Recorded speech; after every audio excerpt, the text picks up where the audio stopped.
Literatura universal. Como su propio nombre lo indica, está enfocado a conocer la literatura a nivel global, desde sus orígenes, intentando abarcar obras emblemáticas de la literatura europea.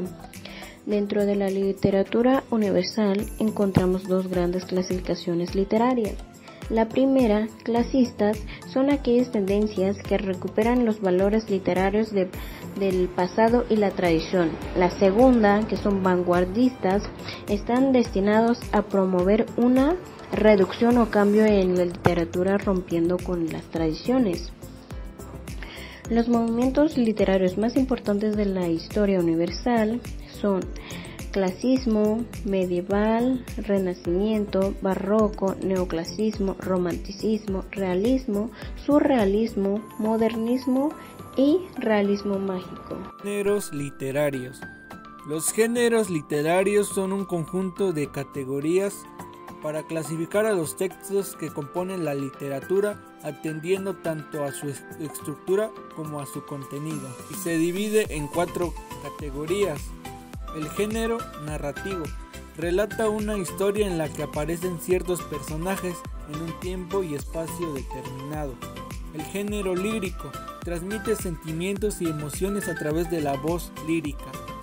El género dramático se presentan o actúan en situaciones o conflictos mediante el diálogo frente al público. El género didáctico se presenta un tema, se expresa una opinión o se divulgan enseñanzas e ideas. Literaturas orientales en la antigüedad. Literatura mesopotámica. La epopeya de Gilgamesh es la obra más importante de la literatura mesopotámica, además de ser el texto narrativo más antiguo que conocemos. Literatura egipcia. Las obras más destacadas de la antigua literatura egipcia pueden ser de 2 tipos: textos narrativos, textos de contenido religioso. Literatura india. La literatura india está escrita en sánscrito, la lengua más antigua de cuantas evolucionaron del indoeuropeo, y se puede dividir en 2 periodos: el periodo védico y el periodo posvédico. Literatura china. En la literatura china antigua podemos establecer 2 periodos ligados a las dinastías reinantes: el de los Zhou y el periodo anterior de los Tang. Literatura hebrea. La obra fundamental de la literatura hebrea es la Biblia, conjunto de libros en el que se narra la historia del pueblo de Israel y su relación con Dios. Literatura persa. Es la más tardía de las literaturas orientales antiguas, y de ellas citaremos solamente un texto, el Avesta.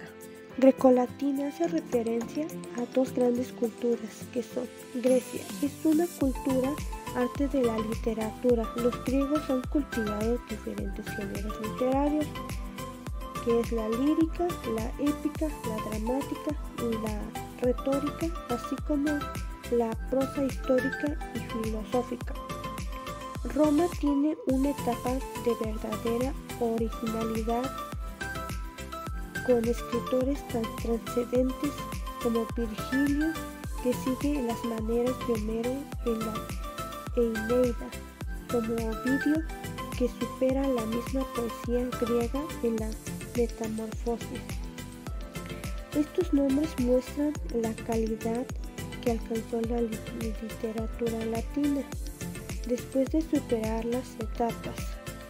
Las literaturas clásicas grecolatinas hacen referencia a la literatura que se llevaba a cabo durante la antigua Grecia y durante la antigua Roma. Los griegos fueron los principales en elaborar los cánones artísticos y filosóficos. La literatura grecolatina comienza con Homero y sus 2 obras capitales, que son la Ilíada y la Odisea, que hablan sobre la guerra de Troya. Otro autor más importante de la época arcaica es Hesíodo, y su obra más destacada es la de los Trabajos y los Días. La literatura grecolatina se caracteriza por inspirarse en la mitología, por tener personajes de dioses humanizados, busca mesura y equilibrio. Además, es una literatura en donde menos es más,